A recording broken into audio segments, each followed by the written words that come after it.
The answer, the original Persona 3 epilogue, was just okay. And when the DLC was announced for Persona 3 Reload to put the thing back in the game, $35 please, I kept my expectations tempered. What I didn't expect is if Reload is intended to be the supersized version of the original campaign, episode Aigis is the Mighty Kids meal.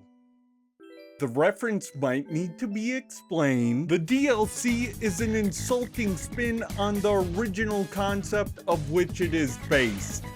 Despite its pandering insistence that you're big and strong and going through something made for adults, the harsh reality is that you're mowing through 6 passive pieces of meat and the boring gameplay of an IP owned by Sega. And at its core, episode Aigis' attempt to sidestep the division and controversy of the answer means it didn't understand it. To start off real quick with the gameplay, I find the answer's dungeon crawling really bad, but Persona 3's dungeon crawling really good? What? How could? It's the calendar system. That's all it is. The social systems merely existing put a lot of pressure on individual Tartarus runs, and even when highly equipped later in the game, fatigue becomes an issue. Let's say you were to play on an emulator, and you just so happen to install a patch to remove fatigue entirely. Do you complain that the game is boring now? Well, if you're my good friend Gus, I guess so. But when free of the calendar system and fatigue, well, that's what the game is built around, right? What is your plan? Sure, it's cool in games to have freedom, but hard set rules is what gives that freedom any practical meaning? Hey, it's me, Gus Gaming, about to play Xenoblade 2 without gravity. This game fucking sucks. This issue didn't have to continue to reload with the bells and whistles they added to Tartarus, but they made a mistake. Find a teleporter, leave the dungeon, leave the Desert of Doors, go back, and you can continue from right there.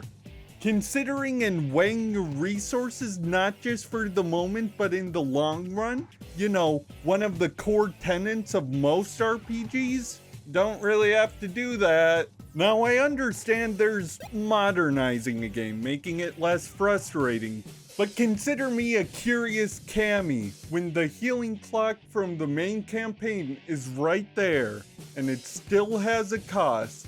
I just don't understand what the point of it is when you can just leave. Why not make leaving penalize you at all besides the very, very niche scenario of, ooh, you got the arcane cards, ooh.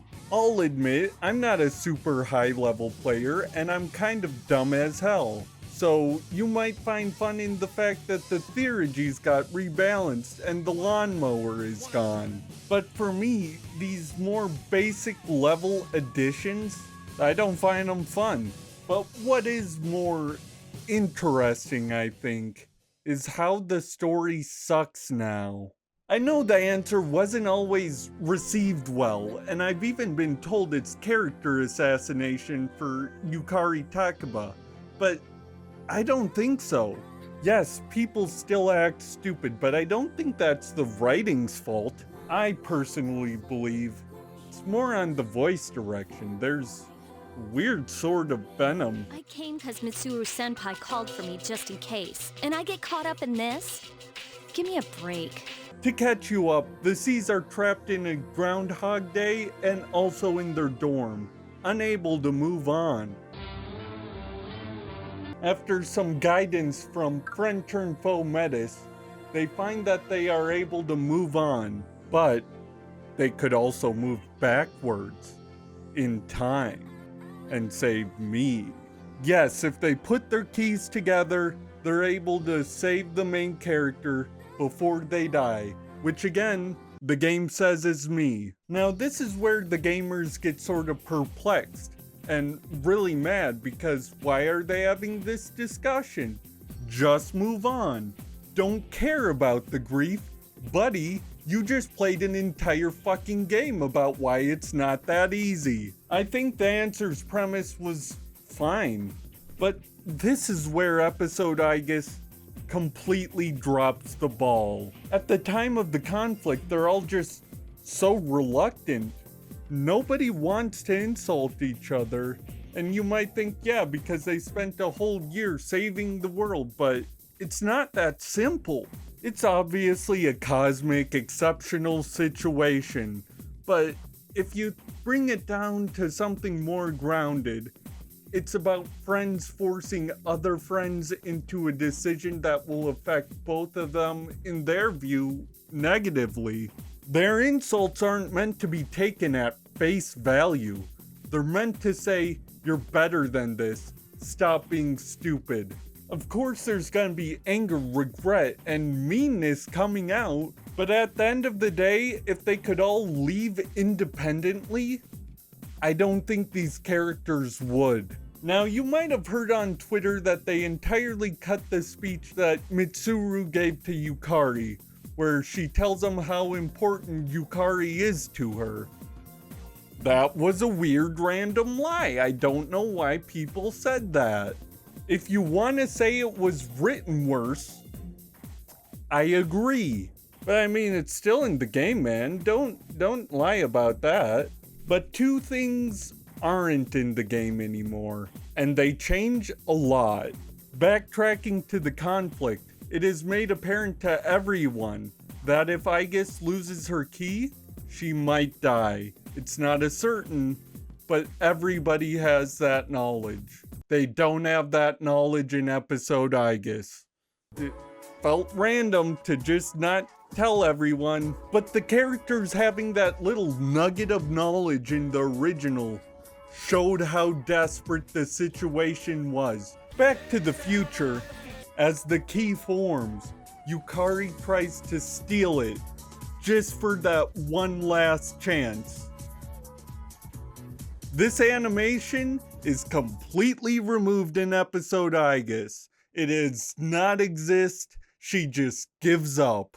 I cannot fathom why they chose to remove this animation, why they chose to remove these lines. Losing this animation just cheapens everything. That glint of desperation is just gone. Yeah, this isn't my preferred solution, but if you beat the shit out of me, I guess I'll go along. I don't know what went on behind closed doors, obviously. I don't know if they removed that based off the feedback that she's too mean. But people are gonna be mean in times of grief. That just happens. And honestly, I just felt checked out from there. I felt like I paid $35 for a narrative I already experienced, but worse. And the thing is, I like Reload. I think it's a worthy version of Persona 3. But episode Aigis just sucks. The answer isn't a story worth telling because these people who are normally nice are mean. It's their empathy that carries the story, their willingness to call friends out on bad ideas. At its core, episode Aigis doesn't understand grief.